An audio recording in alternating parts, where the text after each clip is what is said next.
Keluarga berencana. Apa itu keluarga berencana? Keluarga berencana atau KB merupakan suatu program pemerintah Indonesia sejak tahun 1970 yang bertujuan untuk membatasi jumlah kelahiran guna menciptakan keluarga yang sehat dan sejahtera. Tujuan program KB Keluarga Berencana. Tujuan program KB adalah untuk mewujudkan keluarga sehat, bahagia, dan sejahtera, serta menekan angka kelahiran dan mengendalikan pertambahan penduduk di suatu wilayah. Metode KB, yang pertama ada pil KB. Kombinasinya mengandung estrogen dan progestin, diambil setiap hari pada waktu yang sama. Kelebihannya adalah efektif dan mudah digunakan, tetapi kekurangannya adalah dapat menyebabkan sakit kepala, mual, dan peningkatan risiko pembekuan darah. Selanjutnya ada pil KB progesteron. Pil KB progesteron hanya mengandung progestin, diambil setiap hari pada waktu yang sama.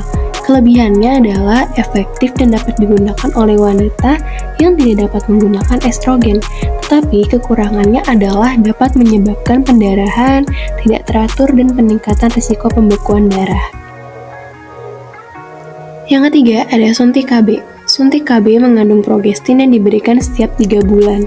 Kelebihan dari suntik KB adalah efektif dan mudah digunakan, tetapi kekurangannya adalah dapat menyebabkan pendarahan, tidak teratur, dan peningkatan risiko kehilangan massa tulang.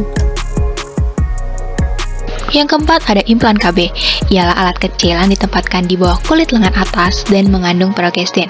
Kelebihan dari implan KB selain efektif, ia dapat memberikan perlindungan selama 3 tahun.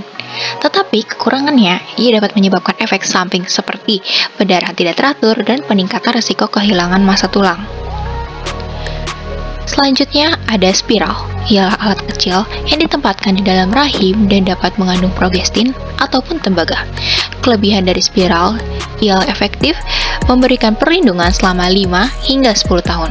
Tetapi kekurangannya dapat menyebabkan perdarahan tidak teratur serta peningkatan risiko infeksi.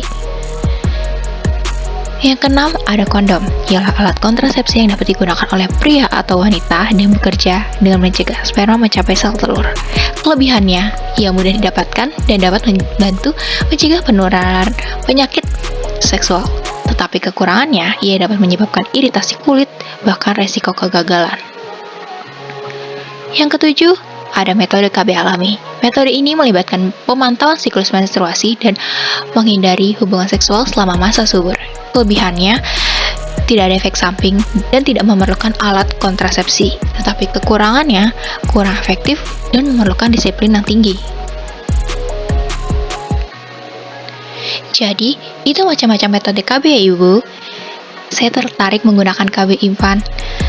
Itu termasuk promosi perlindungan bantuan seksual hasil reproduksi. Dengan begitu, kita bisa menciptakan keluarga yang berkualitas. Jenis pil KB di Indonesia memiliki 2 jenis yang umum dipakai. Yang pertama ada pil KB kombinasi, yaitu pil KB kombinasi yang mengandung 2 hormon, hormon estrogen dan progestin.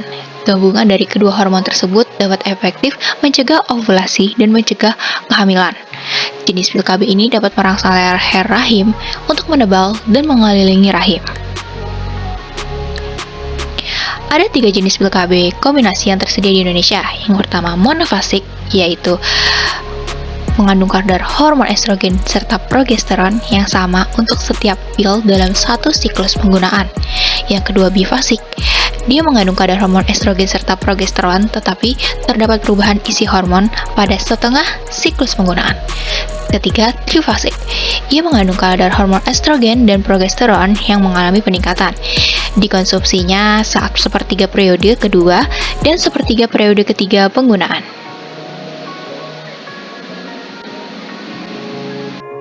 Beberapa contoh merek lainnya yaitu andalan Pospil, andalan pil KB, Yasmin pil KB, Yaspil KB.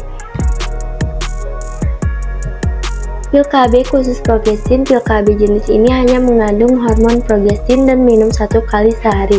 Hormon ini di dalamnya dapat mengentalkan lendir leher rahim sehingga mengganggu pertemuan antara sperma dan sel telur. Salah satu mereknya yaitu Microlud.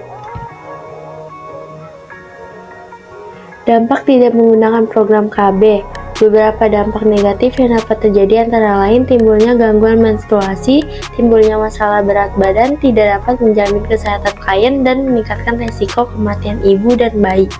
Selain itu, tidak menggunakan KB juga dapat meningkatkan jumlah anak di keluarga, meningkatnya resiko kematian pada ibu dan janin, dan meningkatkan jumlah kemiskinan. Oleh karena itu, penting untuk mempertimbangkan manfaat dari program KB seperti menjaga kesehatan ibu dan bayi, mencegah kehamilan yang tidak diinginkan, meningkatkan keharmonisan keluarga, dan menurunkan resiko terjangkitnya kanker rahim dan kanker serviks. Manfaat KB bagi keluarga yaitu beberapa menurunkan resiko terjangkitnya kanker rahim dan kanker serviks, menurunkan angka kematian maternal serta meningkatkan indeks pembangunan manusia atau yang disingkat IPM, menghindari kehamilan yang tidak diinginkan, mencegah penularan penyakit berbahaya.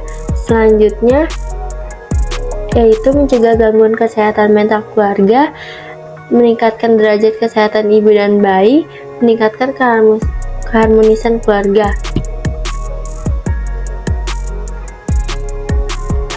Dan ada juga mengoptimalkan tumbuh kembang anak, meningkatkan kesejahteraan keluarga, menurunkan resiko kematian bayi dan ibu, membentuk keluarga yang berkualitas.